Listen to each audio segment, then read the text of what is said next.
알고 있는 걸 당신도 알게 된다면 지은이 칼 필레머 옮기니 박여진 진아의 서재입니다. 혹시 이런 생각해 보셨나요? 내가 지금 이 사실을 알았더라면 내 인생은 어떻게 달라졌을까? 우리는 수많은 질문을 품고 살지만 그 해답은 늘 아득한 미래에 있는 것만 같습니다. 더 좋은 직업, 행복한 결혼 생활, 후회 없는 노년, 이 모든 것을 이미 경험한 사람이 있다면 어떨까요? 여기 그 해답을 찾기 위해 8만 년의 삶의 지혜를 모은 특별한 책이 있습니다. 고넬 대학교의 한 교수가 1000명이 넘는 70세 이상의 현자들을 찾아가 물었습니다. 당신이 지금껏 살면서 얻은 가장 소중한 것은 무엇입니까? 이 책은 단순한 조언 모음집이 아닙니다. 이것은 당신의 삶을 앞으로 20년, 30년 앞서 보여주는 오래된 미래의 지도입니다. 이제 그 현자들이 들려주는 후회 없는 삶의 비밀을 함께 들여다보겠습니다. 저자 칼 필레머는 고넬 대학교의 저명한 사회학자이자 노인학 교수입니다.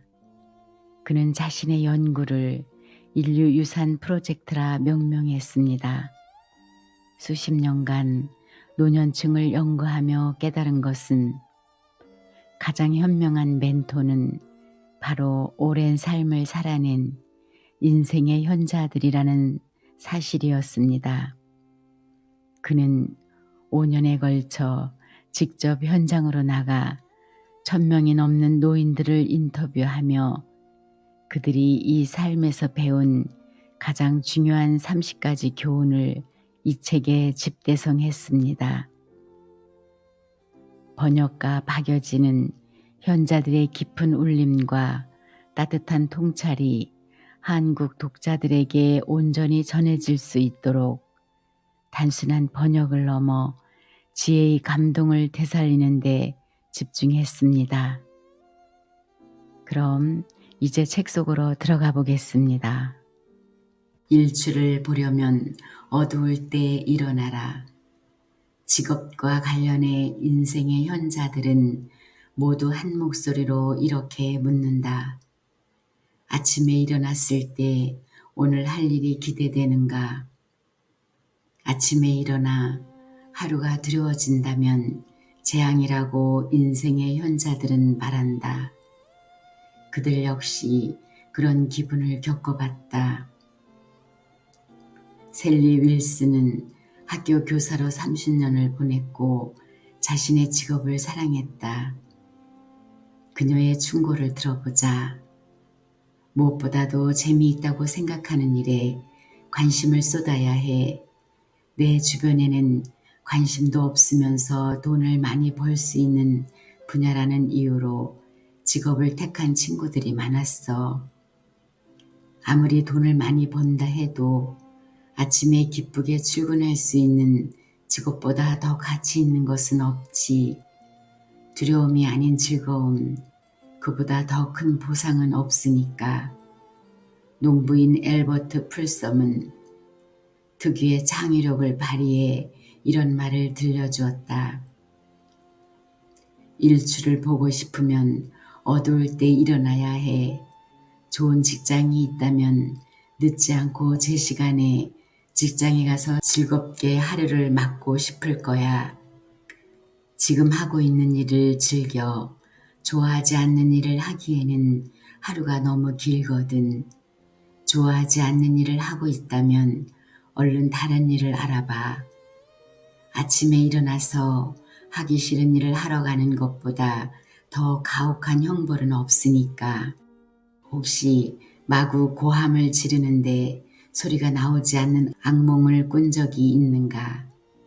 인생의 현자들이 젊은 세대에 간절히 전하고 싶은 말을 할 때도 그런 기분일 것이다.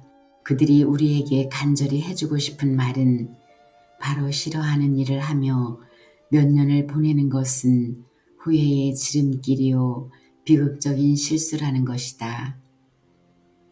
그들이 이토록 단호하고 강력하게 자신들의 의견을 역설한 주제는 없었다.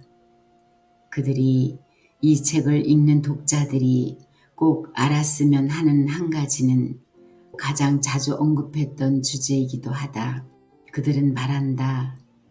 1년에 2000시간이 넘는 돌이킬 수 없는 시간을 낭비하는 일은 정말 바보짓이라고. 이제 생각해보자. 아침에 일어나서 일하러 가는 것이 두려운가? 출근할 때 두렵고 우울하고 끌려가는 것 같고 내키지 않는 기분이 드는 이들에게 그들은 말한다. 진심을 들여다보고 밖을 한번 둘러봐. 어쩌면 지금이 변화가 필요한 때인지도 몰라. 살아있는 동안 죽음은 없다. 인생의 현자들에게 꼭 묻고 싶은 것이 하나 있었다. 바로 죽음에 관한 생각이었다. 고백컨대 나도 죽음이 두렵다. 내가 죽음이 무엇인지를 처음 안 것은 4살 무렵이었는데 이후 줄곧 죽음을 두려워하며 살았다. 남들은 그런 걱정 없이 잘도 사는 것 같은데 나는 죽음에 대한 두려움을 떨칠 수가 없었다. 물론 나만 그런 걱정을 하는 것은 아니다. 심리학에는 공포 관리만 연구하는 분야가 따로 있을 정도이다. 공포 관리 이론에 의하면 죽음을 피할 수 없다는 인식은 잠재적으로 공포를 유발하며 이로 인해 심신이 쇠약해져 스스로 방어할 수 없는 지경에 이르게 만든다고 한다. 인생의 현자들은 죽음의 공포를 경험한 사람들이다. 그들은 통계적으로 70세 이하의 사람들보다 죽음에 훨씬 더 가까이 있다. 날개 달린 시간의 전차처럼 죽음이 그들 모두에게 급속하게 다가오고 있다. 지금 얼마나 건강한지, 얼마나 활동적인지는 중요하지 않다. 오늘날 미국인의 평균 수명은 78세이며 인터뷰 대상자 중에는 이미 평균 연령대를 넘어선 이들도 상당히 많았다.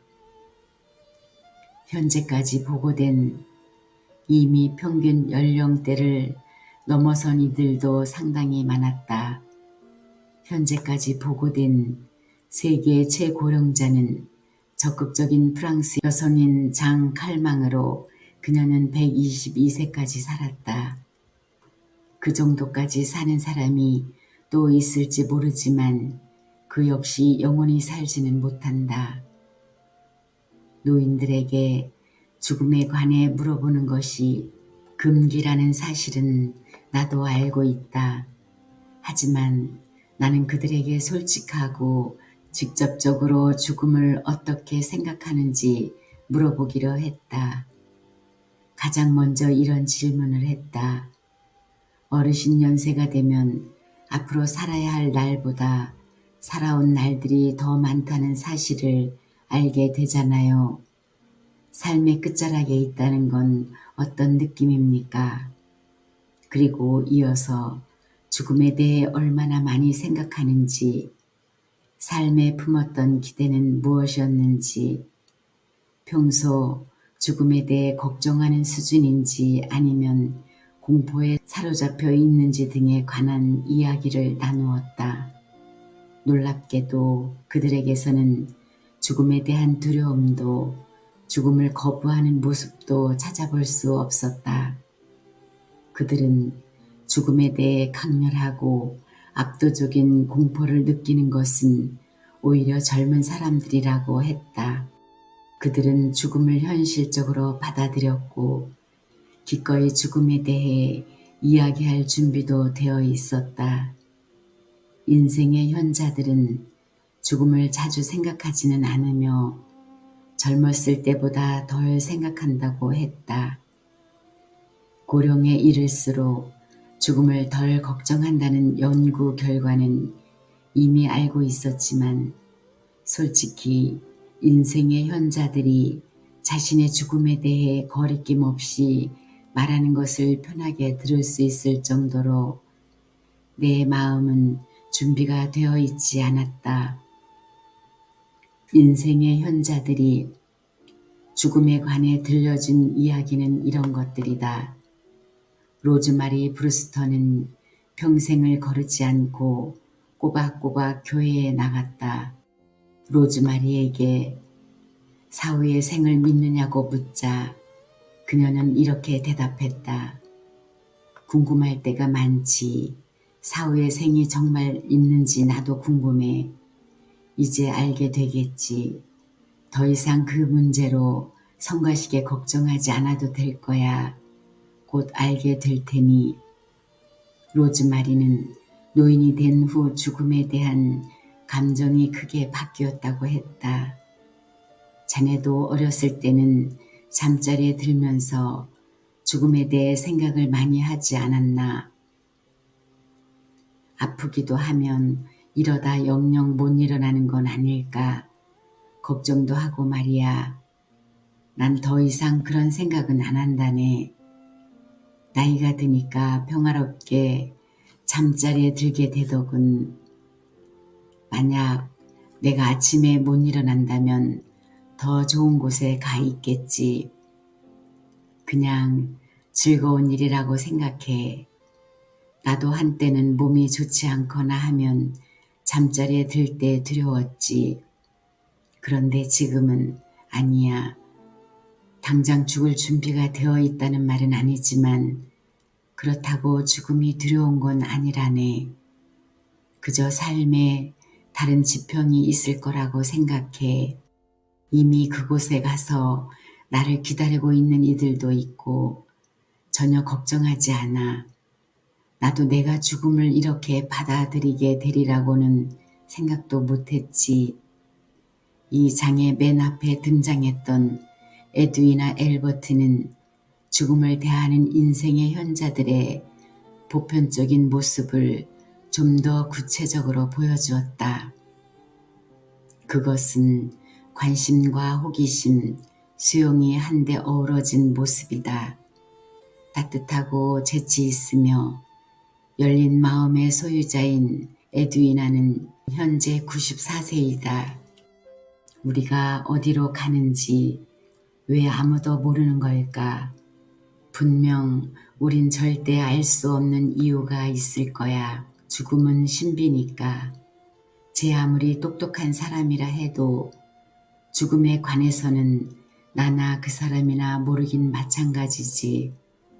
죽은 다음에 무슨 일이 일어나는지 아무도 모르잖아.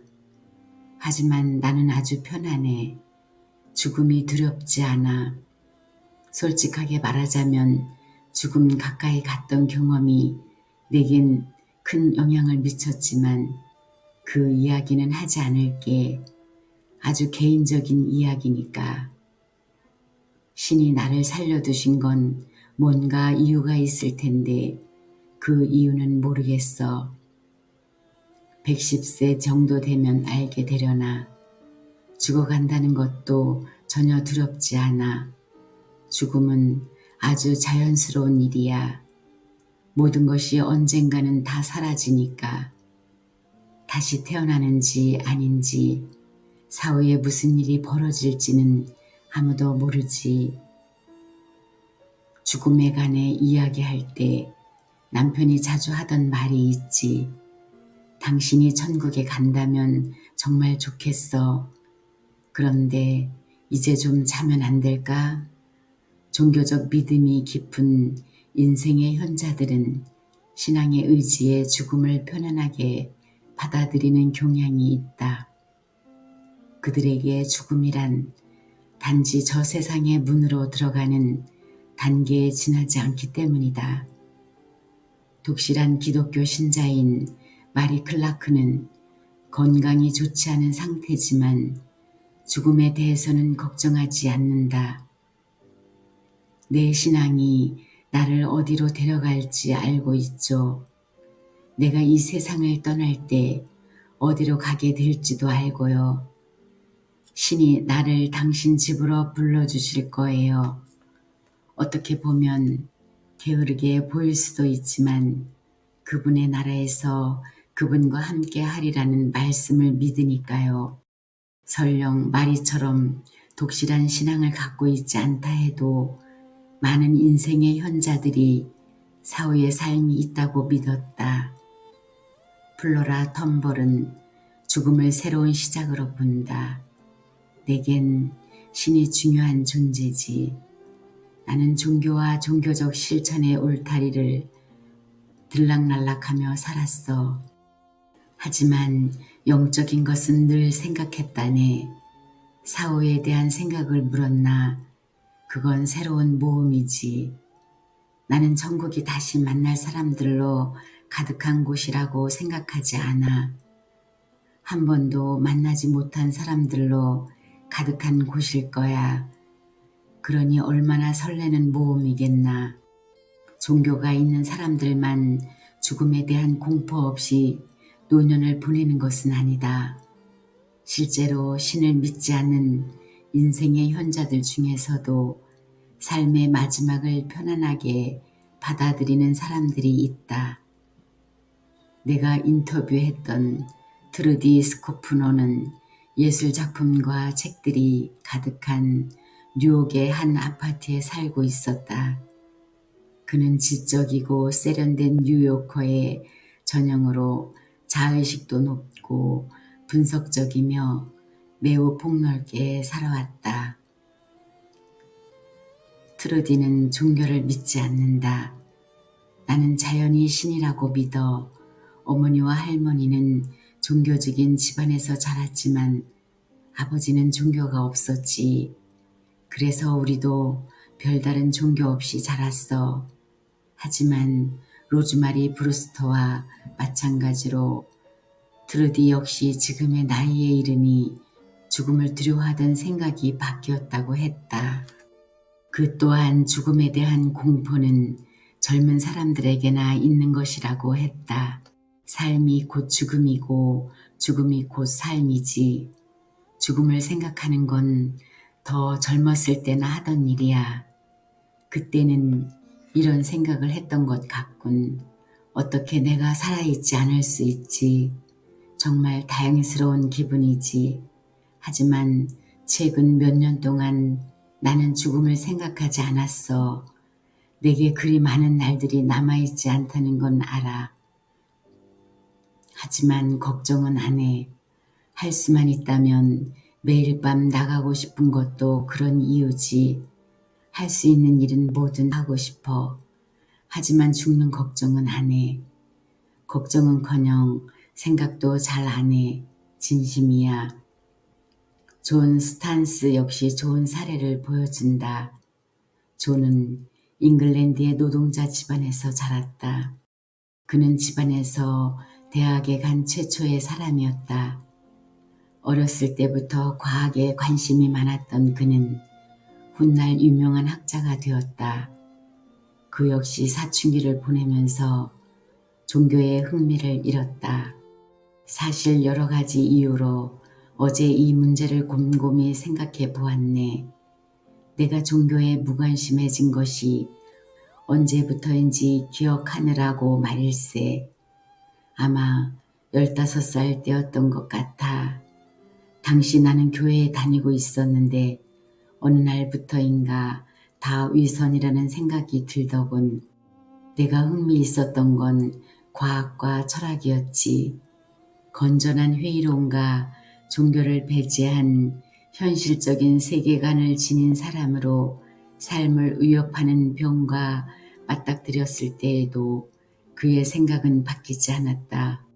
15년 전 그는 암에 걸렸고 무사히 치료를 마쳤다. 그런데 얼마 전 더 나쁜 소식을 들었다. 2년 전쯤 다발성 골수종 진단을 받았어. 아주 빠른 시간 내에 죽을 수도 있지. 조는 죽음을 코앞에 마주하고 있지만 그 사실을 침착하게 받아들였다. 그에게 나이와 죽음에 대해 묻자 이렇게 말했다. 누구나 죽는다는 사실을 받아들여야지. 앞으로 벌어질 일들을 인정할 수만 있다면 삶이 훨씬 쉬워질 걸세. 나는 무신론자이기 때문에 사후의 삶을 믿지 않아. 천국도 기대하지 않고 지옥에 떨어질까 걱정할 필요도 없네. 물론 정말 지옥이 있다면 아주 놀라겠지. 죽음을 현실적으로 바라본다면 살아가는 데 훨씬 도움이 될 걸세. 비종교인들과 마찬가지로 조는 사후의 삶에 기대되는 것이 아니라 죽음을 현실적으로 보는 것이 오히려 도움이 되고 더 안심된다고 생각한다. 죽음을 전혀 염두에 두고 있지 않는 것처럼 보이지만 인생의 현자들이 모든 사람들에게 던지는 한 가지 조언은 삶을 잘 마무리할 수 있도록 미리 준비해두라는 것이다. 실제로 죽음에 대해 물었을 때 그들이 가장 크게 걱정했던 것은 죽음 자체가 아니라 제대로 대비하지 못해 가족들에게 짐만 남기고 떠나는 상황이었다. 마지막 여정을 위한 준비는 책임감 있는 행동일 뿐 아니라 든든한 위안이기도 하다. 테드와 루시 로안과의 인터뷰는 듣기 즐거웠다. 테드는 성직자이고 루시는 아동복지단체에서 일하고 있다. 이들은 4명의 자녀를 잘 키웠고 자녀들 모두 자신들이 사는 지역의 각종 단체에서 활동하고 있다. 84세인 테드는 여전히 지역 교회들을 다니며 설교를 하고 있다. 테드나 루시는 둘 다 전혀 죽음에 가까운 사람처럼 보이지 않았다. 루시가 말했다. 제 아버지는 98세에 돌아가셨지요. 어머니는 89세에 돌아가셨고요. 나는 이제 80세이니까 최소한 10년은 거뜬히 살 거예요. 테드는 직업 특성상 죽음에 대해 많이 성찰했지만 죽음을 걱정하지는 않는다. 우리는 책의 마지막 장에 다다랐지만 현자들이 남긴 메시지는 이제 막 시작입니다. 그들은 결혼, 직업, 육아, 건강, 그리고 후회 없는 삶에 대해 솔직하게 이야기했습니다. 그들이 전하는 모든 지혜를 관통하는 가장 간절한 마지막 한마디는 이것이었습니다. 만약 이 사실을 60대가 아닌 30대에 알았더라면 아쉬운 건 오직 하나뿐이라네. 이 세상에서 즐길 수 있는 행복한 삶이 몇십 년은 더 있었을 텐데. 이 마지막 문장은 우리를 향한 절규이자 간절한 축복입니다. 현자들은 우리에게 시간을 되돌릴 수 있는 마법을 선물할 수는 없지만 그들의 후회를 통해 우리의 미래를 바꿀 기회는 줄 수 있다고 말합니다. 그들은 돈과 명예보다 사랑하는 사람들에게 집중하라고 했고 고민할 시간에 지금 당장 움직이라고 조언했습니다. 그들은 불필요한 걱정으로 소중한 시간을 낭비하지 말 것을 당부했습니다. 가장 후회되는 것은 아무것도 하지 않은 일이기 때문입니다. 이제 이 책을 덮는 당신에게는 1000명의 현자들이 응축한 8만 년의 지혜가 담겨 있습니다. 이 지혜는 우리가 살아가면서 겪게 될 수많은 함정과 선택의 기로에서 더 나은 길을 알려주는 따뜻한 등불이 되어줄 것입니다. 현자들은 말합니다. 당신은 그들의 과거가 아니라 그들의 가장 빛나는 미래라고. 이제 당신의 남은 수십 년을 후회 없이 온전히 행복하게 채워나갈 차례입니다. 현자들의 지혜를 유산으로 물려받은 당신의 삶에 용기와 평안이 가득하기를 바랍니다.